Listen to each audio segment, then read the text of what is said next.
কোরআনের আয়াত যখন বিশ্বনবীর উপর নাযিল হতো, হাত্তা ইহমাররা ওয়াজহুল কারীম, বিশ্বনবীর চেহারা একেবারে লাল হয়ে যেত, বিশ্বনবীর চেহারাটা ঘেমে যেত। মায়েশার বর্ণনা, বুখারীর বর্ণনা, ওয়া ইন্না জাবিনাহু লা ইয়াতাফাসসাদু আরাকান, প্রচন্ড শীতের রাতে যখন বিশ্বনবীর উপরে কোরআনের আয়াত নাযিল হতো, বিশ্বনবী ঘামতে ঘামতে একাকার হয়ে যেতেন। সুবহানাল্লাহ। মাঘ মাসের শীত, ওই মুহূর্তে যখন বিশ্বনবীর উপর জিবরাইল কোরআনের আয়াত নাযিল করত, বিশ্বনবী ঘামতে ঘামতে ওনার থুতনিয়া দাড়ি বেয়ে বেয়ে ঝরঝর করে নিচে ঘাম ঝরতো। জোরে বলেন আল্লাহু আকবার। আবার বিশ্বনবী যখন ঘোড়ার উপরে থাকতেন কিংবা ওটের উপরে বসে থাকতেন, তখন যখন কোরআনের আয়াত নাযিল হতো, কোরআনের ভারে ওটগুলো জমিনের মধ্যে বসে যেত, ঘোড়াগুলো জমিনের মধ্যে বসে যেত। বিশ্বনবী সহ্য করতে পারতেন। বিশ্বনবীর গায়ের মধ্যে রব্বুল আলামিন শক্তি দিয়েছেন, পাওয়ার দিয়েছেন, কিন্তু ঘোড়ার মধ্যে তো ওই পাওয়ার নাই, ঠিক কি না? ওটের গায়ে তো ক্ষমতা নাই। ওটের উপরে বসে থাকা অবস্থায় কোরআনের অনেকগুলো আয়াত নাযিল হয়েছে। সাহাবারা বলেন, ওটের উপরে বসে থাকা অবস্থায় কোরআনের আয়াত যখন নাযিল হতো, বিশ্বনবীর উটগুলো জমিনের মধ্যে থপাস করে পড়ে যেত। দুইটা উট বিশ্বনবী ব্যবহার করতেন, একটা নাম হচ্ছে কদবা, আর একটা নাম হচ্ছে কসওয়া, আর একটা নাম আদবা। আদবা আর কসওয়া, এই দুইটা উট বিশ্বনবী ইউজ করতেন খুব বেশি। ওটের উপরে থাকা অবস্থায় যখনই কোরআনের আয়াত নাযিল হতো, ওটগুলো ধপাস করে জমিনে পড়ে যেত। চিল্লায়ে বলেন আল্লাহু আকবার। আবার বিশ্বনবীর একটা অভ্যাস ছিল, কাছের সাহাবী, ভালোবাসার সাহাবীদের রানের মধ্যে মাথা রেখে ঘুমাতেন। সুবহানাল্লাহ পড়বেন না? আবু বকরের রানের মধ্যে পায়ের মধ্যে মাথা রেখে বিশ্বনবী অনেক ঘুমিয়েছেন। যায়েদ ইবনে সাবিতের পায়ের মধ্যে মাথা রেখে বিশ্বনবী ঘুমিয়েছেন। কি সিম্পল লাইফ লিড করতেন, কত সহজ সরল ছিলেন। বন্ধুর পায়ের মধ্যে মাথা রেখে ঘুমিয়ে পড়তেন। আল্লাহু আকবার। আবু বকর বলে, বিশ্বনবী আমার পায়ের উপরে মাথা রেখে যখন ঘুমাতেন, ঘুম থেকে উঠেও যখন শুয়ে থাকতেন, ওই মুহূর্তে যখন কোরআনের আয়াত নাযিল হতো, আমার মনে হতো বিশ্বনবীর মাথার ভারে আমার পাটা ছিঁড়ে যাবে। 1 ঘন্টা ধরে শুয়ে আছেন, কোনো সমস্যা নাই, কিন্তু যখনই কোরআনের আয়াত নাযিল হতো আর তিনি মাথা রেখে আমার রানের উপরে শুয়ে আছেন, মনে হতো আমার রানটা এখনই ফেটে চূর্ণ বিচূর্ণ হয়ে যাবে। কোন আল্লাহু আকবার। এত পাওয়ারফুল কিতাব। আল্লাহ বললেন, লাউ আনজালনা হাযাল কুরআন আলা জাবালিন লারাআইতাহু খাশিআম মুতাসাদ্দিআম মিন খাশিয়াতিল্লাহ ওয়া তিলকাল আমসালু নাদরিবুহা লিন-নাসি লাআল্লাহুম ইয়াতাফাক্কারুন। ও নবী, এত পাওয়ারফুল কিতাব আমি আপনারে দিলাম। এই কিতাবকে যদি আমি তুর পাহাড়ের উপর নাযিল করতাম, কিংবা এই কিতাবকে যদি আমি আলাস্কা মাউন্টেনের উপর নাযিল করতাম, কিংবা এই কিতাবকে যদি আমি আলপস পর্বতের উপর নাযিল করতাম, কিংবা এই কোরআনকে যদি আমি মহাবিশ্বের সবচাইতে বড় পাহাড় মাউন্ট এভারেস্টের উপর নাযিল করতাম, আপনি দেখতেন কোরআনের ভারে পাহাড়গুলো ভেঙে ভেঙে খান খান হয়ে যেত। কিন্তু বিশ্বনবীর উপর নাযিল করে কোরআনের মর্যাদা বাড়িয়ে দিল কে? আল্লাহ। রব্বুল আলামিন তাওরাত নাযিল করেছিলেন মুসা আলাইহিস সালামের উপর। কোন নবীর উপর? জোরে বলেন, আরো জোরে। সাইয়েদনা মুসার উপরে তিনি তাওরাত নাযিল করলেন। রব্বুল আলামিন নিজ হাতে কাঠের তক্তার মধ্যে তাওরাত লিখে মুসা আলাইহিস সালামকে দিয়ে বললেন, মুসা যাও, কাঠের তক্তাগুলো বনি ইসরাইলের কাছে নিয়ে যাও, এর মধ্যে আমি নিজ হাতে তাওরাত লিখে দিয়েছি। পড়েন সুবহানাল্লাহ। মুসা আলাইহিস সালাম বললেন, দেন দেন। আল্লাহ বলল, নাও নাও, এই যে তুর পাহাড়ের উপরে বড় বড় কাঠের তক্তাগুলো, এর উপর আমি তাওরাত লিখে দিয়েছি, এটাই তোমার উপর নাযিল হওয়া কিতাব রে মুসা। সাইয়েদনা মুসা আলাইহিস সালাম কাঠের তক্তাগুলো নেয়ার জন্য উদ্যত হলেন, কিন্তু কি আজীব তামাশা, কাঠের তক্তা নাড়াতেই পারে না, কাঁধে নিয়ে এত দূরের কথা। সাইয়েদনা মুসা বললেন, ঘটনা কি? এর চেয়ে বড় বড় তক্তা আমি কাঁধে নিয়ে বনি ইসরাইলের মধ্যে ঘুরে বেড়াই, এই কাঠের তক্তাগুলো নিতে পারি না কেন? মনে হয় এই দিক দিয়ে বেশি ওজন, আমি ওই দিক দিয়ে ধরি। এই মাথা রেখে কাঠের তক্তার ওই দিক দিয়ে ধরলেন, ওই দিক দিয়ে নাড়াতে পারে না। মুসা ভাবলেন, তাহলে মাঝখান দিয়ে ধরি, তাহলে সুবিধা হবে। মাঝখান দিয়ে ধরে টান দিলেন, ওইটাও নাড়াতে পারে না। আল্লাহ রেখে বললেন, আল্লাহ কাঠের তক্তাগুলোর উপরে তাওরাত কিতাব লিখে দিয়েছেন, কিন্তু কাঠের তক্তা তো নাড়াতে পারি না।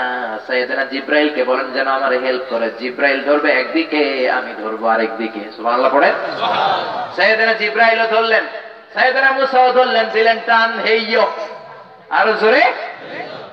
মাগার তক্তা নড়ে না, কাঠের ফলক নড়ে না, গায়ে যত জোর আছে। সাইয়েদনা মুসা আলাইহিস সালাম দিলেন টান, মুসা নবীর গায়ের মধ্যে জোর আছে না নাই? আছে। এত জোর ছিল সাইয়েদনা মুসা আলাইহিস সালামের হাতে, এক থাপ্পড় মেরে ফেরাউনের বাবুর্চিকে দুনিয়া থেকে শেষ করে দিয়েছেন। উনি রেগে গেলে সাইয়েদনা মুসা আলাইহিস সালামের মাথার চুলগুলো টুপি আর পাগড়ি ভেদ করে উপরের দিকে এরকম খাড়া হয়ে দাঁড়িয়ে যেত। সেই মুসা আলাইহিস সালাম কাঠের ফলক নাড়াতে পারে না, জোরে দিলেন টান, কোমরের রগ ছিঁড়ে যাওয়ার অবস্থা, কিন্তু তক্তা নড়ে না। জিব্রাইলও জোরে দিলেন টান, জিব্রাইলেরও কোমরের রগ ছিঁড়ে যাওয়ার কায়দা, কিন্তু কাঠের ফলক নড়ে। মুসা আলাইহিস সালাম ডেকে বললেন, মাবুদ, জিব্রাইলও পারে না, আমিও পারি না, জিব্রাইলের 2000 সঙ্গী ফেরেশতা, তাদেরকে একটু বলেন তারা যেন হেল্প করে। আল্লাহ বললেন, ঠিক আছে, যাও, সঙ্গী ফেরেশতারা তোমরাও ধরো। একদিকে সঙ্গী ফেরেশতা 2000, ওইদিকে জিব্রাইল, মাঝখানে মুসা আলাইহিস সালাম ধরে টান দিলেন, হে গিয়ে আরো জোরে, কিন্তু তক্তা নড়ে না। কি আজীব তামাশা! সাইয়েদনা মুসা বললেন, আল্লাহ, আমি ধরলাম, পারি না, জিব্রাইল ধরলো, পারে না, জিব্রাইলের সঙ্গীরাও চেষ্টা করলো, পারে না। আল্লাহ ডেকে বললেন, মুসা, আসলে তক্তাগুলোর এত ওজন নয়, আমি নিজেই এই তক্তাগুলোর ওজন বাড়িয়ে দিয়েছি। আল্লাহু আকবার! কারণ এই তক্তাগুলোর উপরে যেই কথাগুলো লেখা, কথাগুলো কার? আল্লাহ। আর জোরে কার? এটা যে আমি আল্লাহর কালাম, এটা যে আমি আল্লাহ নিজ হাতে তাওরাত লিখে দিয়েছি, এটা বোঝানোর জন্য আমি ওজন বাড়িয়ে দিয়েছি। এখন জিব্রাইলের দরকার নাই, কাউকে দরকার নাই, তুমি ধরলেই কাঁধে তুলে নিতে পারবা। নিয়ে যাও। এই তাওরাতকে আল্লাহ পাহাড়ের উপরে দিলেন, দূর পাহাড়ের কিছু হয় নাই, কিন্তু আল্লাহ বললেন, কোরআনের বিষয় তাওরাতের বিষয় দুইটা সমান নয়। এই কোরআনকে যদি দূর পাহাড়ের উপরে নাযিল করতাম, দূর পাহাড় ভেঙে চুরে খান খান হয়ে যেত। ঠিক না? এত মর্যাদাপূর্ণ কিতাব, গোটা বিশ্বের সবাই মিলে এই কিতাবের মতো আরেকটা কিতাব কশিন কালো বানাতে পারবে না। যেরকম, ঠিক কিনা? আল্লাহ বললেন, তোরা পারবি না, জিনগুলো পারবে না, মহাবিশ্বের সবাই মিলেও যদি চেষ্টা করে পারবে না। কি জোরে বলেন? আমরা সবাই মিলে কোরআনের মতো আরেকটা বই বানাতে চাই, পারবো? জোরে বলেন।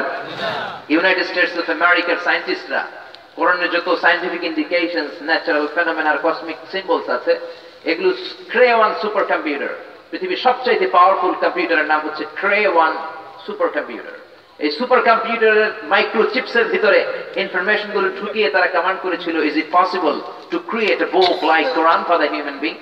মানুষের পক্ষে কি কোরআনের মতো আরেকটা বই বানানো সম্ভব, যে কোরআনের মধ্যে এত সায়েন্টিফিক ইন্ডিকেশনস, ন্যাচারাল ফেনোমেনা আর কসমিক সিম্বলস দেয়া হয়েছে? আর এগুলো এখন দেয়া হয় নাই, 1500 বছর আগে যেমন দেয়া হয়েছে ঠিক তেমনই কোরআনের মধ্যে এখনো আছে না নাই? আছে। কম্পিউটার অ্যানালাইসিস করে বলল, ইয়া, ইটস পসিবল, এটা সম্ভব। বানিয়ে বলতেছি নাকি? বানিয়ে বলতেছি না। The ultimate miracle of the holy Quran একটা বই আছে, শেখ আহমদ দিদাদের লেখা, এটা পড়ে দেখেন। কম্পিউটার বলল, yeah, it's possible to create a book like Quran.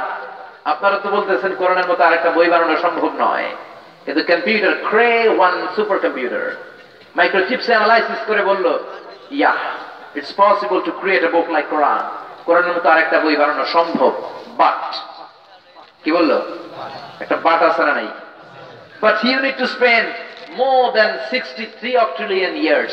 পৃথিবীর সবগুলো মানুষের 63 octillion বছর বেঁচে দুনিয়ার সব কাজ রেখে দিয়ে কোরআন বানানোর চেষ্টায় লেগে যেতে হবে। তাহলে মেবি, পারহ্যাপস, অ্যাপ্রক্সিমেটলি কোরআনের মতো একটা বই বানালেও বানানো যেতে পারে। সুবহানাল্লাহ কইবেন না? এই তথ্য শুনে তো বিজ্ঞানীরা মহা খুশি, হোক না অক্ট্রিলিয়ন আর ফক্ট্রিলিয়ন, পারা তো যাবে। কিন্তু নিউমেরিক্যাল সায়েন্স বলে octillion is very dangerous to reach there. Octillion পর্যন্ত পৌঁছা মানুষের পক্ষে সম্ভব নয়। সংখ্যাতাত্ত্বিক নিয়ম বলে সংখ্যা শুরু হয় একক দিয়ে, কি দিয়ে? তারপরে দশক, তারপর শতক, তারপর তারপর তারপর তারপর তারপর তারপর তারপর আমি বলি, তারপর মিলিয়ন, তারপরে বিলিয়ন, তারপরে জিলিয়ন, তারপরে ভিলিয়ন, তারপরে অক্ট্রিলিয়ন। 1, 2, 3 অক্ট্রিলিয়ন নয়। মহাবিশ্বের সবাই মিলে যদি 63 অক্ট্রিলিয়ন বছর আপনি হায়াত পান, আমাদের গড় হায়াত কত? 60 বছরই তো শেষ, ঠিক কিনা?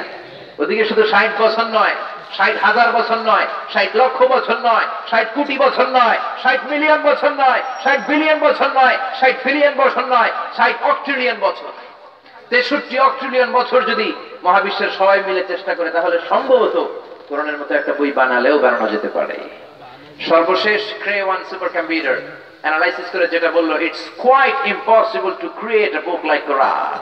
পৃথিবীর সবগুলো মানুষের 63 অক্ট্রিলিয়ন বছর বেঁচে থাকাও সম্ভব না, কোরআনের মতো আরেকটা বই বানানো সম্ভব না। চিল্লায় বলেন ঠিক কিনা? সেই কোরআন, বিশ্বনবীর প্রথম কাজ ছিল মানুষকে কোরআন শিখানো, কোরআন তেলাওয়াত শিখানো, এখন আমাদের মধ্যে কোরআন তেলাওয়াত নাই, যেরকম ঠিক কিনা? একটা সময় ছিল বাংলার জমিনের ফজরের নামাজের পরে ৬৮,০০০ গ্রাম থেকে গুনগুন গুনগুন করে মক্তবগুলোর ভেতর থেকে কোরআনের আওয়াজ বের হতো। এখন এগুলো কমতে শুরু করেছে। ফজরের পরেই kindergarten, cadet school, English medium. ছেলেকে তো স্কুলে পাঠাবেন, অবশ্যই পাঠাবেন, কিন্তু সবার আগে কোরআন, তারপরে অন্য জ্ঞান। আগে কোরআন, পরে অন্য জ্ঞান। Teach your children the holy Quran. Holy Quran will teach your children everything. আপনি আপনার ছেলের কোরআন শিখান, কোরআন আপনার ছেলের গোটা বিশ্ব শিখাই দিবে। যেরকম ঠিক কিনা? এজন্য ছেলে মেয়েদেরকে কোরআন শিখাতে রাজি আছেন তো? কোরআন পড়াতে রাজি আছেন তো? সকালবেলা যদি ক্লাস থাকে, বিকেল বেলা মুয়াজ্জিন সাহেবকে ধরে, ইমাম সাহেবকে ধরে মাগরিবের পরে হলেও ছেলেকে কোরআন শিখাই দিতে হবে। যেরকম ঠিক কিনা? আপনার ছেলে ডাক্তার হোক, ইঞ্জিনিয়ার হোক, আমার নানা ভাইয়ের মতো রাজনীতিবিদ হোক, কোনো সমস্যা নাই। He can choose any kind of profession. That's not a big deal. He can be a teacher. He can be a psychiatrist. He can be an engineer. He can be a politician like him. He can be any kind of profession he can choose, but he needs to be a real practicing Muslim. He needs to know how to recite the Holy Quran till level and take it out. Doctor হবে সমস্যা নাই, engineer হবে সমস্যা নাই, pilot হবে সমস্যা নাই, কিন্তু কোরআন জানা পাইলট হতে হবে। এমন পাইলট হতে হবে যে পাইলট বিমান থেকে ল্যান্ডিং করার পরপরই কপাল ঘষে ঘষে মসজিদে ঢুকে সেজদা দিবে কাকে? আর জোরে বলেন কাকে? এখন এমন একটা সময় হয়েছে, বাচ্চাদেরকে আমরা কোরআন শিখাতে চাই না। যাকে দিয়ে কোরআন শিখাই তার 5 মাসের 6 মাসের বেতন বাকি। আর গান শিখাতে গেলে, নাচ শিখাতে গেলে, মডার্ন কালচার শিখাতে গেলে 6 মাসের টাকা অ্যাডভান্স দিয়েও সিরিয়াল পাওয়া যায় না। যেরকম ঠিক কিনা? ধর্মপ্রাণ ধর্মপ্রাণ, আমরা বড়ই ধর্মপ্রাণ, নামাজ রোজার কিছু নাই, ভুলেও ধরি না কোরআন। ধর্মপ্রাণ, রোজ সকালে শুনতাম আগে আল কোরআনের বাণী রে, আল কোরআনের বাণী। এখন শুনি সারে গামার দীপ্ত ফ্যান ফ্যানানি। ঠিক না? ধর্মপ্রাণ মুসলমান আজকাল হয়েছে মডার্ন। ধর্মপ্রাণ ধর্মপ্রাণ, আমরা বড়ই ধর্মপ্রাণ, নামাজ রোজার কিছু নাই, ভুলেও ধরি না কোরআন। ধর্মপ্রাণ, প্রতিদিন কোরআন শিখায় যে তার পকেট যায় ফাঁকা রে, তার পকেট যায় ফাঁকা। সপ্তাহে 2 দিন গান শিখায় যে নেয় তো 1000 টাকা। ঠিক না? ধর্মপ্রাণ মুসলমান আজকাল হয়েছে মডার্ন। ধর্মপ্রাণ ধর্মপ্রাণ, আমরা বড়ই ধর্মপ্রাণ, নামাজ রোজার কিছু নাই, ভুলেও ধরি না কোরআন। ধর্মপ্রাণ, ঠিক না বলেন? এজন্য ছেলে মেয়েদেরকে আগে কোরআন শিখাতে হবে। আগে কোরআন, পরে অন্য জ্ঞান। আপনি আপনার ছেলেরে গোটা বিশ্বের সব শিখাই দিলেন, সব চিনাইলেন, সবকিছুর সাথে পরিচয় করায় দিলেন, কিন্তু কোরআনের সাথে পরিচয় করায় দিলেন না। তার মানে আপনার চেয়ে কপাল পোড়া বাবা আল্লাহর জমিনে দ্বিতীয়টা নাই। জোরে বলেন ঠিক কিনা? আপনি বক্তব্যে পাঠান, আপনি হেফজখানায় পাঠান, দেখবেন আপনার ছেলের সুরেলা গলায় কি সুন্দর কোরআনের আয়াতগুলো দোল খায়। আমার দেশের হাফেজ কোরআনদের কণ্ঠের মতো পৃথিবীর কোন হাফেজদের কণ্ঠ নাই। এই যে হাফেজ জাকারিয়া বাহরাইনে ফার্স্ট, মিশরে ফার্স্ট, হাফেজ ফজলুর রব্বি আদল দুবাইতে ফার্স্ট, হাফেজ নাজমুল সাকিব গোটা বিশ্বে ফার্স্ট। আমাদের হাফেজরা কোনো ইন্টারন্যাশনাল কনফারেন্সে বসলে কোন প্রশ্ন করে তাদেরকে আটকাতে পারে এরকম বিচারক আল্লাহর জমিনে পয়দা হয় নাই। চিল্লায় বলেন ঠিক কিনা? আর আমাদের হাফেজদের গলার মধ্যে আল্লাহ যে সুর দিয়েছে, আপনি অবাক হবেন বাঙালি ছেলেদের কোরআনের সুর শুনলে। পৃথিবীর বিভিন্ন দেশে, আরব দেশে আমার বন্ধু আছে, কাতারে আছে, জর্ডানে আছে, ফিলিস্তিনে আছে, মদিনা ইউনিভার্সিটিতে আছে, আলাদা আলাদা আমি নিজেই পড়েছি, বন্ধু বান্ধবের তো অভাব নাই। সব জায়গাতে আমাদের বাঙালি ছাত্রদের কোরআন তেলাওয়াতের একটা আলাদা শোনা। আমরা কোন কোরআনিক কনফারেন্সে বসলে অন্যরা ভালো করতে পারে না, বাঙালি ফার্স্ট হয়ে যায়। সুবহানাল্লাহ পড়বেন না? আল-আজহারে যখন পড়ি, আরবদের জন্য, সব আরব ছাত্রদের জন্য কোরআন হেফজ করা বাধ্যতামূলক। আজহারে 4 বছরের ব্যাচেলর ডিগ্রি অনার্স করলাম। আরবদের জন্য প্রতি বছর 7.5 পারা মুখস্থ করতে হবে। দ্বিতীয় বছরে 15 পারা, তৃতীয় বছরে 22.5, চতুর্থ বছরে 30 পারা শোনাতে হবে। আর আমরা যারা নন আরব কান্ট্রি, আরব দেশ থেকে না অন্য দেশ থেকে গিয়েছে, আমাদের জন্য 8 পারা, প্রতি বছর 2 পারা করে প্রতি বছর শায়েখদেরকে শোনানো লাগতো। আমার ভাগে পড়ছে একবার এক অন্ধ শায়েখ, চোখে দেখে না, তো ওনার এক সেক্রেটারি থাকে, ওই সেক্রেটারি নাম লিখে, রোল নাম্বার লিখে, অ্যাডমিট কার্ড নিয়ে নাম্বার দেয়। শায়েখ শুধু প্রশ্ন করে, আমাকে ডাক দিল, তাহলে আমি যান, ঢুকলাম, দেখে অন্ধ শায়েখ এরকম তাকায় আছে। কিন্তু উনি অন্ধ হলে কি হবে, ওনার শ্রবণ শক্তি এত প্রখর, একবার কারো নাম শুনলে 5 বছর পরও ওই লোকটার সাউন্ড শুনলে নাম সহ দেশের নাম বলে দিতে পারে। শায়েখ আমারে ডাক দিল, মিন আইনা ইয়া হাবিবি, কোন দেশের তুমি? বললাম মিন বাংলাদেশ, আমি বাংলাদেশের স্টুডেন্ট। বললো ইকরা মিন সূরাতিল ফাতিহা, সূরা ফাতিহা পড়ো। সূরা ফাতিহা বললাম, চোখের পানি ছেড়ে দিল। বললো আমি তো চোখে দেখি না, তুই কাছে আয়, তোর একটা হাত দিয়ে ধরে দেখি। শাইখ আব্দুর রহমান সুদাইস যখন কোরআন তেলাওয়াত করে কাবা ঘরের সামনে হজের মৌসুমে, অনেক নাস্তিক কালিমা পড়ে মুসলমান হয়ে যায়, অনেক বৌদ্ধ, অনেক হিন্দু, অনেক ইসলাম বিরোধী কালিমা পড়ে মুসলমান হয়েছে। যেরকম ঠিক কিনা? কারি আব্দুল বাসিত ইবনে আব্দুল সামাদ যখন কোরআনের আয়াত তেলাওয়াত করে, অনেক কমিউনিস্ট লিডারও কালিমা পড়ে মুসলমান হয়েছে। কারি আব্দুল বাসিত ইবনে আব্দুল সামাদের নাম শুনেছেন? কারি আব্দুল বাসিত নামটা শুনেন নাই? তার ছেলে আমার বন্ধু।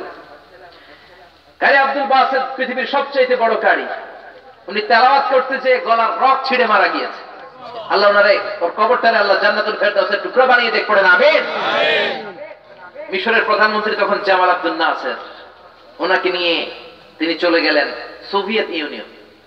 অনেকে এটার নাম চিনবেন না, আগে ছিল সোভিয়েত ইউনিয়ন, এখন হয়ে গেছে রাশিয়া, বর্তমান রাশিয়া। ওখানে যাওয়ার পরে কমিউনিস্ট লিডাররা রাষ্ট্রীয় দ্বিপাক্ষিক আলোচনার পরে জামাল আব্দুল নাসের যখন পরিচয় করিয়ে দিচ্ছে, এটা আমার ফরেন মিনিস্ট্রি, এটা আমার এই মিনিস্ট্রি, এটা আমার ওই মন্ত্রী, এটা আমার ওই মন্ত্রী, সবশেষে কারি আব্দুল বাসিতকে উনি পরিচয় করা দিচ্ছে, he is the reciter of our holy book, তিনি আমাদের ধর্মীয় গ্রন্থ আবৃত্তি করেন। কমিউনিস্ট নেতারা বলে, এটা আবার কেমন লোক, ধর্মীয় গ্রন্থ আবার আবৃত্তি করে, এটা আবার কি? নৈশভোজের পরে কমিউনিস্ট লিডারদের নিয়ম ছিল তারা ড্রিঙ্কস খাবে, মদ খাবে, আর বেলি ড্যান্স হবে, কোমর দোলানোর ডান্স, রূপবানে নাচে কোমর দুলাইয়া, এগুলো দেখবে তারা। জামাল আব্দুল নাসির বলল, আমি যেহেতু আমার ধর্মের সবচেয়ে চমৎকার আবৃত্তিকারককে নিয়ে এসেছি, আমরা মিশরে নৈশভোজের পরে তার তেলাওয়াত শুনি, আপনারা যদি অনুমতি দেন তারা তেলাওয়াত করতে দিব, আবৃত্তি করে একটু শোনাবে আমাদের ধর্মীয় কিতাব। কমিউনিস্ট লিডাররা বলে, okay, that's not a big deal, okay done, সে তেলাওয়াত করে শোনাবে। রাতের খাওয়ার শেষে সবাই মদ নিয়ে বসছে, মদের আসরে মাইক নিয়ে আব্দুল বাসিত ইবনে আব্দুল সামাদ তেলাওয়াত শুরু করে দিলেন। তিন পতন নীরবতা। জামাল আব্দুল নাসির খেয়াল করে দেখলেন 10 মিনিটের তেলাওয়াতের পরে সবগুলো কমিউনিস্ট নেতার চোখ দিয়ে দাঁড় দাঁড় করে পানি নামতেছে। জামাল আব্দুল নাসির বললেন, মালাকুম, তোমাদের কি হলো? তোমরা রাশিয়ান মানুষ, ভাষা তোমাদের রাশিয়ান ভাষা, আরবি তো বোঝার কথা না। আমার কারি আব্দুল বাসিত ইবনে আব্দুল সামাদ কোরআন থেকে আবৃত্তি করে তেলাওয়াত করে শোনায়, চোখ দিয়ে পানি ঝরে কেন? রাশিয়ান কমিউনিস্ট লিডার গুলো বলে, কেন ঝরে আমরাও জানি না, তবে আমাদের মনে অনেক জ্বালা, অনেক যন্ত্রণা, অনেক দুঃখ, এগুলো ভুলে থাকার জন্য আমরা মদ খাই, বেলি ডান্স দেখি, কিন্তু তারপর আমাদের মনের জ্বালা কমে না, আমাদের বুকের দুঃখ কমে না। আজকে কোন এক আবৃত্তিকারককে তুমি নিয়ে আসলা ওই মিশর থেকে, কেমন এই আবৃত্তিকারক কি দিয়ে যে সে সুর করে একটা আবৃত্তি করলো, আল্লাহর কসম, ভগবানের কসম, গডের কসম, 10 মিনিটের আবৃত্তি শোনার পরে আমাদের কলিজাটা একেবারে ঠান্ডা হয়ে গিয়েছে। এজন্য কোরআনের মতো কোরআন তেলাওয়াত করতে পারলে আপনার অন্তরকে ঠান্ডা করে দিবে কে? আল্লাহ। ইউনাইটেড স্টেটস অফ আমেরিকাতে একটা কনফারেন্স হয়েছিল, যে কনফারেন্সে পৃথিবীর যতগুলো ধর্ম আছে সব ধর্মগুরুরা যাবে, ধর্মীয় কিতাব আবৃত্তি করবে। কথা শুনতেছেন নাকি কষ্ট হচ্ছে আপনাদের? ইউনাইটেড স্টেটস অফ আমেরিকার একটা কনফারেন্স হলে পৃথিবীর সব ধর্মের ধর্মগুরুকে ডাকা হলো, তাদের ধর্মীয় কিতাব আবৃত্তি করা হবে। শ্রীমদ ভগবত গীতা গেল, বাইবেল গেল, রামায়ণ, মহাভারত, ত্রিপিটক, দীঘা নিকায়া, ইয়াহফিজ, সেকারডাটাল, টার্মা, Torah, Old Testament, New Testament, Zend Avesta. চীনের প্রাচীন ধর্মের নাম কনফুসিয়াস, এই কনফুসিয়াসের পাণ্ডুলিপি নিয়ে চীনের ধর্মগুরু হাজির। ইরানের প্রাচীন ধর্ম হচ্ছে অনির্বাণ শিখা, তারা গায়, আগুনকে পূজা করে, তারা সেই পাণ্ডুলিপি নিয়ে হাজির। গোটা বিশ্বের সব ধর্মের নেতারা হাজির। মুসলিম বিশ্ব থেকে সেখানে পাঠানো হয়েছে কারি আব্দুল বাসিত ইবনে আব্দুল সামাদকে কোরআন তেলাওয়াত করে শোনানোর জন্য। জোরে বলেন সুবহানাল্লাহ। বিশাল বড় কনফারেন্স রুম, আমাদের সংসদ ভবনের মতো, যেখানে স্পিকার সাহেব বসেন ওখানে বসেছে জাজ, মানে বিচারক, আর নিচে যেমনি মেম্বার অফ দ্য পার্লামেন্টরা বসে, এমপিরা, ওই জায়গায় বসেছে সব ধর্মের ধর্মীয় গুরু তাদের কিতাব নিয়ে। 10 মিনিট করে পড়ার সময়, জোরে বলেন কয় মিনিট? 10 মিনিট। সবাই বলেন 10 মিনিট। আরো জোরে কয় মিনিট? 10 মিনিট। বিচারকের সামনে দুইটা বাটন, বাটন মানে বোতাম, একটা গ্রিন বাটন, একটা রেড বাটন। গ্রিন বাটনে বিচারক চাপ দিলেই সবুজ বাতি জ্বলে উঠবে, সবাই তাদের ধর্মীয় গ্রন্থ আবৃত্তি করা শুরু করবে। 10 মিনিট যখন ঘড়ির কাঁটা ধরে শেষ, বিচারক রেড বাটন লাল বাতিতে চাপবে। লাল বাতিতে চাপার সাথে সাথে আবৃত্তিও বন্ধ করতে হবে। শুরুতে ডাকা হয়েছে শ্রীমদ ভগবত গীতা। গীতাওয়ালারা এসে শুরু করছে ওম নমো ভগবতী বাসুদেবায়, পড়তে শুরু করে দিচ্ছে। 10 মিনিট পিনপতন নীরবতায় শ্রীমদ ভগবত গীতা পাঠ করলো। তারপর বিচারক 10 মিনিট পরে রেড বাটন লাল বাজিতে চেপেছে, আবৃত্তি শেষ, বসে যাও যে সিটে। এরপরে ডাকা হয়েছে বাইবেল, 10 মিনিট।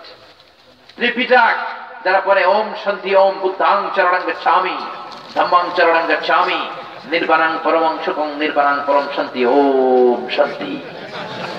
10 মিনিট ধরে ওম শান্তি করে গেল, সময় শেষ। এরপরে আসছে রামায়ণ, এরপরে মহাভারত, এরপরে জিন্দাবেস্তা, এরপরে বাইবেল। এরকম সবগুলো ধর্মের ধর্মীয় গুরুরা 10 মিনিট করে পড়ে। কয় মিনিট? আরো জোরে বলেন। সব শেষে যার নামটা এসেছে সে হচ্ছে মুসলিম বিশ্বের প্রতিনিধি, মিশর থেকে আগত শেখ কারি আব্দুল বাসিত ইবনে আব্দুস সামাদ। মাইক্রোফোন থেকে ঘোষণা দেওয়া হলো, নাও the representative of Muslim Ummah come from Egypt, Abdul Basit ibn Abdul Samad will recite the Holy Book Quran. এখন মুসলিম বিশ্বের প্রতিনিধি কারি আব্দুল বাসিত ইবনে আব্দুল সামাদ কোরআন থেকে 10 মিনিট তেলাওয়াতের জন্য ডায়াসে আসবে, মঞ্চে আসবে। মিশরি কারীরা দাড়ি রাখে না, ক্লিন শেভ। আব্দুল বাসিত ইবনে আব্দুল সামাদের কারি বাসিতেরও দাড়ি নাই, ঢোলা একটা জুব্বা, মাথায় একটা লাল টুপি, পাতলা একটা চাদর পরে কোরআনের একটা কপি নিয়ে তিনি আসতে শুরু করলেন পেছন থেকে। যেহেতু মুসলমান তো সিট পড়ছে পিছনে, সব শেষ থেকে তিনি হেঁটে সামনে এসেছেন, মাইক্রোফোনের সামনে তিনি দাঁড়ালেন। উনি পড়তে আরম্ভ করলেন সূরাতুল ফাতিহা। আপনারা যারা ওনার তেলাওয়াত শুনেছেন, উনি সূরাতুল ফাতিহাই পড়তে সময় লাগে 13 মিনিট, কিন্তু ওইখানে পড়ার সময় কয় মিনিট? কেন 13 মিনিট লাগে ওনার সূরা ফাতিহা? He repeat all the time long all the verses he recite. সে যে আয়াতগুলো পড়ে রিপিট করে করে পড়ে। আউযু বিল্লাহি মিনাশ শাইতানির রাজীম, বিসমিল্লাহির রহমানির রহিম বলে যখন আলহামদুলিল্লাহি রাব্বিল আলামিন বলবে, আর রহমানির রহিম বলবে, আবার আউযু বিল্লাহ থেকে শুরু করবে, এরপরে আবার যাবে মালিক ইয়াউমিদ্দিন, এরপরে আবার আল্লাহু আকবার বলে আউযু বিল্লাহি মিনাশ শাইতানির রাজীম থেকে শুরু করবে। এজন্য সূরা ফাতিহা পড়তে ওনার সময় লেগে যায় 13 মিনিট। ওই কনফারেন্স রুমে উনি সূরা ফাতিহা দিয়ে শুরু করলেন। সূরা ফাতিহা শেষ করতে সময় লেগে গেছে 12 মিনিট। শ্রীমত ভগবতী ওয়ালারা হাততালি দেয়, সময় শেষ। কিন্তু কি আজীব তামাশা, 12 মিনিট চলে গেল, বিচারক তো লাল বাতি চাপে না। ওনার কণ্ঠের তেলাওয়াত শুনে ইউনাইটেড স্টেটস অফ আমেরিকার কনফারেন্স রুমে পিনপতন নীরবতা, সব পাগলের মতো তাকিয়ে আছে। কারি আব্দুল বাসিত খেয়াল করে দেখলেন পুরো কনফারেন্স এখন আমার নিয়ন্ত্রণে, এটাই সুযোগ আল্লাহর কোরআন শুনিয়ে দেওয়ার। উনি সূরা আর রহমান তেলাওয়াত শুরু করে দিলেন। ওনার গলায় আল্লাহ যত সুর দিয়েছেন, আব্দুল বাসিতের গলায় আল্লাহ যত মেলোডি দিয়েছেন, যত সুরের ঝংকার দিয়েছেন, যত সুন্দর কণ্ঠ দিয়েছেন, সবগুলো কণ্ঠের সুরকে একসাথে করে, মেলোডিকে, টোন গুলোকে একসাথে করে আব্দুল বাসিত ইবনে আব্দুল সামাদ কোরআনের মর্যাদা বাড়ানোর জন্য আমেরিকার কনফারেন্স হলে সূরা ফাতিহার পরে আর রহমান তেলাওয়াত শুরু করে দিলেন। পুরো কনফারেন্সে কোনো আওয়াজ নাই, বিচারক এই দুনিয়াতে নাই। এত সুন্দর কণ্ঠ। 15 মিনিট চলে যায়, বিচারক লাল বাতি চাপে না। 20 মিনিট চলে যায়, বিচারক লাল বাতি চাপে না। 25 মিনিট চলে যায়, বিচারক লাল বাতি চাপে না। সুবহানাল্লাহ কইবেন না? 30 মিনিট চলে যায়, বিচারক লাল বাতি চাপে না। অর্গানাইজিং কমিটির চেয়ারম্যান চেয়ার ছেড়ে চলে এসেছে, এসে বিচারককে ধাক্কা দেয়, man what's the hell are you doing, why aren't you pressing the red button? তুমি লাল বাতি চাপো না কেন? তখন ওনার হুঁশ ফিরে আসছে, তাই তো। আবার তেলাওয়াতের দিকে যখন তাকায় আবার হুঁশ হয়ে যায়। পরে উনি পাগলের মতো দাঁড়িয়ে বলে, ও আব্দুল বাসিত ইবনে Abdus Samad, come from Egypt, there is no time limit for you, there is no time limitation for you, recite as you wish. ও আব্দুল বাসিত, আজকের কনফারেন্সে তোর জন্য সময়ের কোনো ধরাবাঁধা নিয়ম নাই, তোর যত মনে চায় তুই পড়ে যা। আব্দুল বাসিত ইবনে আব্দুস সামাদ 30 মিনিট থেকে 35 মিনিট সূরাত আর রহমান তেলাওয়াত করে শুনিয়েছেন। এই বিচারকের বিরুদ্ধে মামলা হয়েছে ইন্টারন্যাশনাল একটা আদালতে। যেহেতু কনফারেন্স আন্তর্জাতিক কনফারেন্স, মামলা হইলেও হবে আন্তর্জাতিক আদালতে। বলেন তো আন্তর্জাতিক আদালতটা কোথায়? সুইজারল্যান্ড, দি হেগ। দি হেগের ওখানে ওনাকে ডাকা হয়েছে। মাননীয় আদালত, বিচারককে বিচারকের কাঠগড়ায় যখন দাঁড় করিয়ে দেওয়া হলো, তিনি জিজ্ঞেস করলেন, hey man, you are the judge. There was 10 minutes for every competitor. সব প্রতিযোগীর জন্য সময় ছিল 10 minute, so I have you given extra 30 minutes for Muslim. মুসলমানদের জন্য তুমি 30 মিনিট দিলা কেন? You have given to Bible 10 minutes, Tripitaka 10 minutes, Mahabharata 10 minutes, মহাভারতের দিলা 10 মিনিট, বাইবেল তেলাওয়াতের সময় দিলা 10 মিনিট, আব্দুল বাসিতকে 30 মিনিট দিলা কেন? I have made you the partiality between the books, among the books. বইগুলোর মধ্যে তুমি পার্সিয়ালিটি করলা কেন? সবাইকে দেওয়ার কথা ছিল কয় মিনিট, কিন্তু কোরআনকে দিছে কয় মিনিট? বিচারক বলে, I have a question, I have a very humble question to you. আমার একটা প্রশ্ন আছে, আগে এটার উত্তর দেন। মহামান্য আদালত তো কই, কি রে, আমি দুনিয়ার প্রশ্ন করি, আজকে আমারে প্রশ্ন করে। কি প্রশ্ন? What's your question man? সেই কোরআনের বিচারক বলল, I have a humble question, সেটা হচ্ছে যখন আমি বাইবেলকে সময় দিলাম, আমি ঘড়ি দেখতে পারছি, আমার নার্ভাস সিস্টেম ঠিক আছে, আমার নিউরাল কানেক্টিভিটি ঠিক আছে, আমার সময়ের জ্ঞান আছে, আমার হিতাহিত জ্ঞান আছে। যখন ত্রিপিটককে সময় দিলাম, আমার সময়ের জ্ঞান আছে, আমার হিতাহিত জ্ঞান আছে, আমি আমার সাথে আছি। সবাইকে দিলাম, সময়ের জ্ঞান আছে, আমার নার্ভাস সিস্টেম ঠিক আছে। কিন্তু ওই যে মুসলমান দেশের প্রতিনিধি মিশর থেকে আসা কারি আব্দুল বাসিত ইবনে আব্দুস সামাদ আমার সামনে এসে কি বলে যে একটা টান মারলো, ওই টান দেওয়ার সাথে সাথে আমার হুঁশ নাই, আমার নার্ভাস সিস্টেম ফল ডাউন করেছে, আমার নিউরন কানেক্টিভিটিতে সমস্যা, ঝিম মেরে আমার শরীর কাঁপতে শুরু করেছে। আমি কি সাগরের উপরে না বাতাসের উপরে আমি নিজেই জানি না। আমার সময়ের কোনো জ্ঞান নাই, আমার হিতাহিত কোনো বুদ্ধি নাই। যখন আমার নিউরন কানেক্টিভিটি নাই, যখন আমার নার্ভাস সিস্টেম ফল করছে, যখন আমার হিতাহিত জ্ঞান নাই, সময়ের কোনো জ্ঞান নাই, how can I press the red button? কেমন করে মেডিকেলি আনফিট থাকা অবস্থায় আমি সময়ের হিসাব করে লাল বাতি চাপবো? আগে এই উত্তর তুমি আমার দাও। এই বিচারকের কোনো বিচারই হয়নি, কারণ সে মেডিকেলি ওই সময় আনফিট ছিল। ক্ষণিকের জন্য, 30 মিনিটের জন্য মেডিকেলি তাকে আনফিট বানাই দিছে কে? চিল্লায় বলেন কে? আমাদের কণ্ঠ শুনে যদি মানুষ কাঁদে, সুদাইসির কণ্ঠ শুনে যদি এরকম মানুষ পাগল হয়ে যায়, আব্দুল বাসিতের কণ্ঠ শুনে যদি মানুষ পাগল হয়ে যায়, বিশ্বনবী যখন তেলাওয়াত করতেন মক্কার কি অবস্থা তখন হতো? বিশ্বনবী যখন তেলাওয়াত করতেন, মক্কার কাফের মুশরিক গুলো, নাস্তিক গুলো দিনের বেলা বিশ্বনবীর বিরুদ্ধে মানুষের কাছে ভোট চায়, দিনের বেলা বিশ্বনবীর বিরোধিতা করে, বিশ্বনবীর গালি দেয়, রাত্রি বেলা লুকিয়ে লুকিয়ে বিশ্বনবীর দরজার সামনে যে কোরআন তেলাওয়াত শুনে। আবু জাহেল শুনে, উতবা শুনে, শাইবা শুনে, ওয়ালিদ ইবনে মুগীরা শুনে। দিনের বেলায় বিশ্বনবীর বিরোধিতা, রাত্রে বেলায় নবীর কণ্ঠের তেলাওয়াত শোনার জন্য পাগল হয়ে যায়। সুবহানাল্লাহ। তার মানে কি জাদু আল্লাহ বিশ্বনবীর গলায় দিয়েছিলেন, কি সুরের ঝংকার আল্লাহ বিশ্বনবীকে দিয়েছিলেন। কিয়ামতের দিন সব জান্নাতীদেরকে নিয়ে আল্লাহ একটা কনফারেন্স করবেন। ওই কনফারেন্স রুম আল্লাহ উদ্বোধন করবেন দাউদ আলাইহিস সালামকে দিয়ে। তিনি জাবুর কিতাব থেকে 150টা ছড়া গানের কয়েকটা ছড়া গান তেলাওয়াত করে শোনাবে।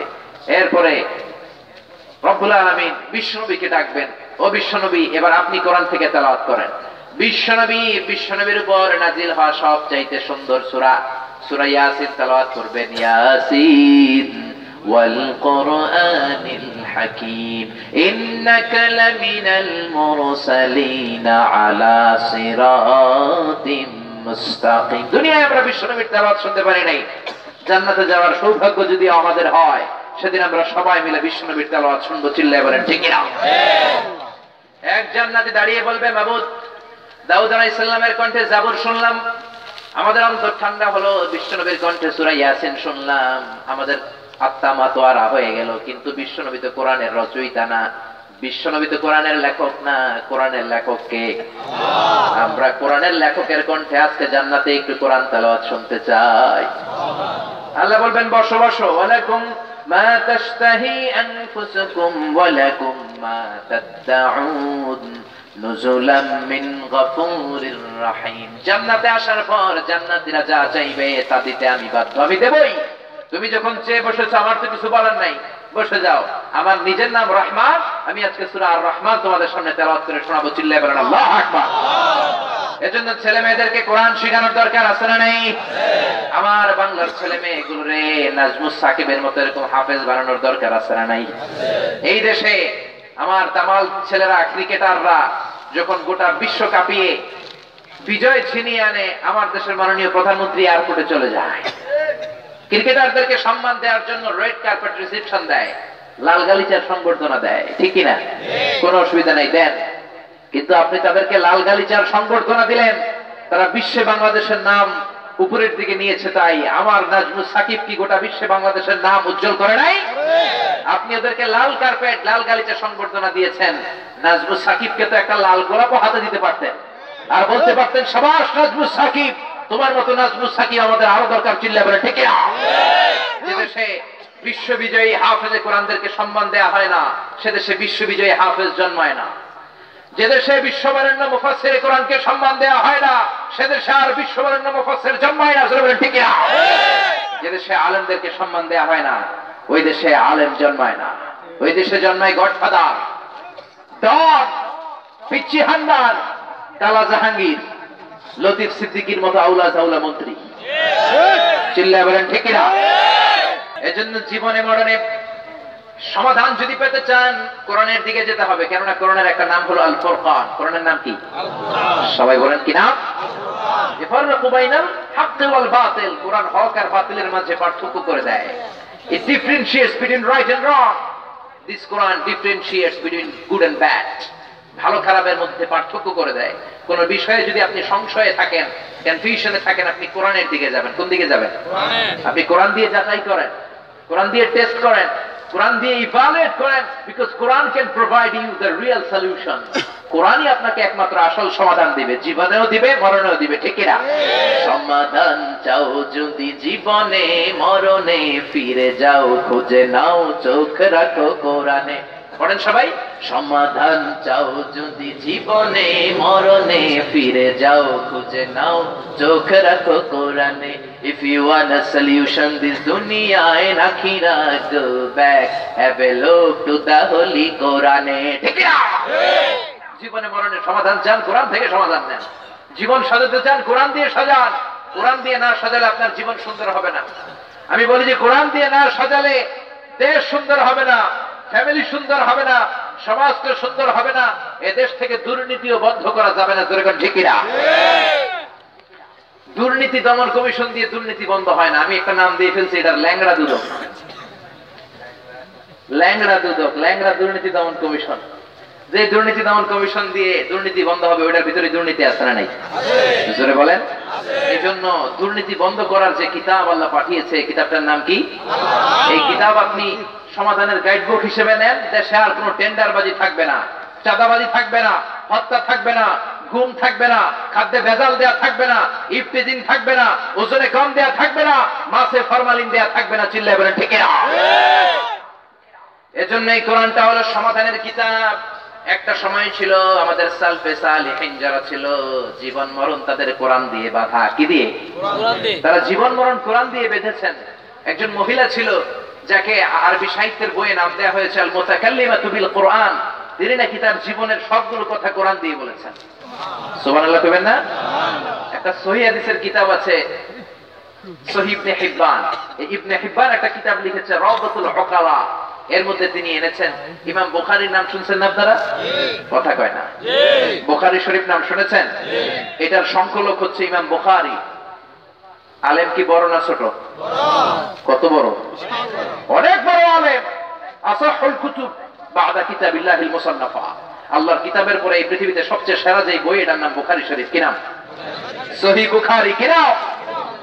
ইমাম বুখারীর উস্তাদ, তার নাম ছিল আব্দুল্লাহ ইবনে আল মুবারক। আব্দুল্লাহ ইবনে আল মুবারক ইমাম বুখারীর উস্তাদ। কার উস্তাদ? আরো জোরে বলেন। তো ইমাম বুখারী যদি এত বড় আলেম হয়, আর তার উস্তাদ যদি হয় আব্দুল্লাহ ইবনে মুবারক, ওই আলেমটা বড় না ছোট? জোরে বলেন, বড় না ছোট? এই আব্দুল্লাহ ইবনে মুবারক জিলহজ মাসে, কোন মাসে? কথা বলতে হবে আমার সাথে। কোন মাসে? জিলহজের মাসে হজ করে ফিরে আসতেছে। হঠাৎ মরুভূমির মধ্যে দেখলেন চাদর পেছনে একটা মহিলা শুয়ে আছে। কে শুয়ে আছে? বৃদ্ধা মহিলা। অবাক হলেন, কিরে হজের মাসে এই মরুভূমির মাঝখানে বুড়ো মহিলা শুয়ে আছে কেন? বুড়ো মহিলার কাছে যেয়ে বললেন, বুড়িমা আসসালামু আলাইকুম। আসসালামু আলাইকুম শোনার পরে বুড়ি তার চাদর খুলে তাকিয়ে দেখলো আব্দুল্লাহ ইবনে মুবারক। তারে বুড়িমা চিনে না। বুড়িমা সালামের উত্তর দিলেন, সালামুন কাওলাম মির রাব্বির রহিম। সালামুন কাওলাম মির রাব্বির রহিম। এটা কোরআনের একটা আয়াত। এই আয়াতের অর্থ হলো আল্লাহর পক্ষ থেকে তার কথা হিসেবে তোমার উপরে সালাম, জোরে বলেন আল্লাহু আকবার। বুড়ি বলতে পারতেন ওয়া আলাইকুম আসসালাম, আমাদেরকে আসসালামু আলাইকুম বললে আমরা কি বলি বলেন? বুড়ি বলতে পারতেন ওয়া আলাইকুম আসসালাম, বুড়ি ওয়া আলাইকুম আসসালাম না বলে বললেন সালামুন কাওলাম মির রাব্বির রাহিম। কোরআন থেকে আয়াত তেলাওয়াত করে দিলেন, সালামের উত্তর হয়ে গেল। আব্দুল্লাহ ইবনে মুবারক বুড়িকে জিজ্ঞেস করলেন, বুড়িমা আপনি এখানে কি করেন? একা একা লোকজন নাই কেন? মরুভূমির এই গরমের মধ্যে বসে কি করেন? এই প্রশ্নের জবাবে বুড়ি বললেন মাইয়ুদলিলিল্লাহু ফালা হাদিয়ালা। কোরআন থেকে আয়াত পড়ে দিলেন, আল্লাহ যারে পথ হারায় দেয়, পথ ভুলায় দেয়, তারে পথ দেখানোর কেউ নাই।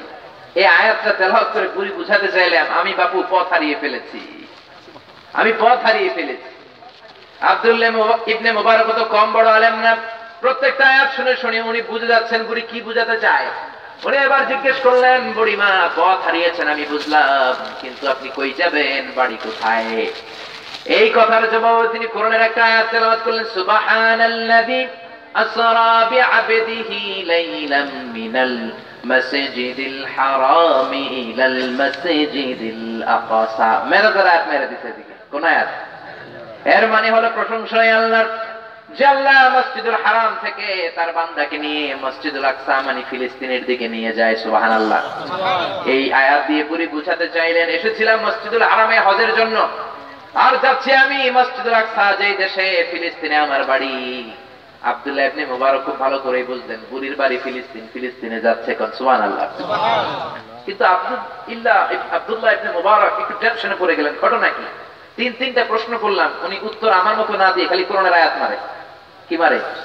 আর এমন এমন আয়াত মারে, ওই আয়াতের মাধ্যমে প্রশ্নের উত্তরও হয়ে যায়। চিল্লায় বলেন আল্লাহু আকবার। আব্দুল্লাহ ইবনে মুবারক বলেন ঘটনা তো বেশি সুবিধার না, আরেকটু ভিতরে ঢুকে দেখি কি হয়। এবার আব্দুল্লাহ ইবনে মুবারক বুড়িকে জিজ্ঞেস করলেন, মা মুনযু কাম ইয়াউমিন আনতি হুনা, কয়দিন ধরে মরুভূমিতে পড়ে আছেন? বুড়ি এ প্রশ্নের জবাবে কোরআন থেকে আয়াত পড়ে দিলেন, সালাসা লায়ালিন সাবিয়া, একদিন নয়, 2 দিন নয়, টানা 3 দিন 3 রাত মরুভূমির মধ্যে একা পড়ে আছি। সুবহানাল্লাহ। আরো আসতে পড়েন না সুবহানাল্লাহ। আব্দুল্লাহ ইবনে মুবারক অবাক হয়ে গেলেন, হায় হায়, এত বয়স্ক একটা মহিলা খাওয়া দাওয়া ছাড়া মরুভূমির মধ্যে একা একা কেমনে পড়ে আছে? আব্দুল্লাহ ইবনে মুবারক বুড়িরে জিজ্ঞেস করলেন, বুড়িমা 3 দিন পরে আছেন তো আপনি কি খান, খাবার ফেলেন কোথায়? বুড়ি আবার কোরআনের আয়াত তেলাওয়াত করে দিলেন, হুয়া ইউতি'মুনি ওয়া ইয়াসকিন, যে আল্লাহ তোমারে খাওয়ায়, যে আল্লাহ গোটা বিশ্বের মানুষরে খাওয়ায়, 3 দিন যাবত ওই আল্লাহ আমারেও খাওয়ায়া বাঁচিয়ে রেখেছেন। জোরে কোন ঠিক কিনা? আব্দুল্লাহ ইবনে মুবারকের মাথায় আর কিছু ধরে না, এই কেমন মহিলা? আমি প্রশ্ন করলেই খালি কোরআনের আয়াত বলে দেয়, আর এমন একটা আয়াত বলে যে আয়াতের মাধ্যমে আমি উত্তরও পেয়ে যাই। উত্তরের মধ্যে চলে আছে, চিৎকার করে বলেন ঠিক কিনা? আব্দুল্লাহ ইবনে মুবারক অবাক হয়ে বুড়িরে বললেন, বুড়িমা বুঝলাম আল্লাহ আপনার খাবার খাওয়ায়, মনে হয় আপনার কাছে কোনো খাবার ছিল, কিন্তু এবার বলেন 3 দিন যাবত শুয়ে আছেন, 3 দিনে 3 পাঁচ 15 ওয়াক্ত নামাজ কেমনে পড়লেন? এখানে তো পানি নাই। বুড়ি বললেন, ফা ইল্লাম তাজিদু মাআন ফাতায়াম্মামু সাঈদান তাইয়্যিবা। আল্লাহু আকবার। বুড়ি কোরআন থেকে তায়াম্মুমের আয়াত পড়ে দিলেন। তার মানে আব্দুল্লাহ ইবনে মুবারককে বলতে চাইলেন, চেহারার মধ্যে দাঁড়িয়ে আছে, দেখতে মনে হয় মাওলানা, পানি না থাকলে তায়াম্মুম করে যে ওযু করা যায় এটা বুঝি জানো না? সুবহানাল্লাহ কইবেন না? আব্দুল্লাহ ইবনে মুবারক লজ্জায় পড়ে গেলেন। ঘটনা কি? কেমন নারী, কোন দিক দিয়ে আটকানো যায় না। আব্দুল্লাহ ইবনে মুবারক বললেন, আজকে আমি আটকায় ছাড়ুম, আমি ইমাম বুখারীর উস্তাদ, আমার চাইতে বড় আলেম এই এলাকায় কম আছে, দেখি কতক্ষণ পর্যন্ত কোরআনের আয়াত মারতে পারে। এক সময় না এক সময় তো থামবে। সুবহানাল্লাহ কইবেন না? সুবহানাল্লাহ। এবার আব্দুল্লাহ ইবনে মুবারক বললেন, আমার কাছে কিছু খাবার আছে, খান। আমার কাছে রুটি আছে, খেজুর আছে, বুড়িমা খেজুর খান। খেজুর খান বলার পরে বুড়ি আবার কোরআন থেকে আয়াত তেলাওয়াত করলেন, সুম্মা আতিম্মুস সিয়ামা ইলাল লাইল। এর অর্থ হলো আল্লাহ বললেন, যদি রোজা রাখো, রোজাটা দুপুর বেলায় ভেঙে দিও না, রাত্রি পর্যন্ত, মাগরিবের আযান পর্যন্ত রোজাটাকে পূর্ণ করবা। সুবহানাল্লাহ। তার মানে বুঝাতে চাইলেন আমি খাবো না, কারণ রোজাদার। কারণ কি? এবার আব্দুল্লাহ ইবনে মুবারক বললেন, বুড়িমা, এটা তো জিলহজ মাস। কোন মাস? কথা কয় না। হজ হয় কোন মাসে? হজ করেন কোন মাসে? এটা তো রমজান মাস না। লাইসা হাযা শাহরু রমাদান, হাযা শাহরু যুলহজ্জা। এটা জিলহজ মাস। জিলহজের মাসে আবার কিসের রোজা? বুড়ি এই প্রশ্নের জবাবে আয়াত তেলাওয়াত করলেন, ওয়ামান ফামান তাতাওয়া বিখাইরিন ফাইন্নাল্লাহা শাকিরুন আলীম। এর মানে হলো ফরজ রোজা ছাড়া নফল রোজা থেকে তোমরা যদি কিছু রাখো, ওই রোজাগুলোর পরিপূর্ণ প্রতিদান দিয়ে দান করবেন কে? আল্লাহ। ফরজ রমজানের রোজা ছাড়া গোটা বছর ব্যাপী সোমবারে, বৃহস্পতিবারে, আরো নানা সময় আশুরার রোজা, আরো কিছু নফল রোজা, জিলহজ মাসের নফল রোজা আছে না নাই?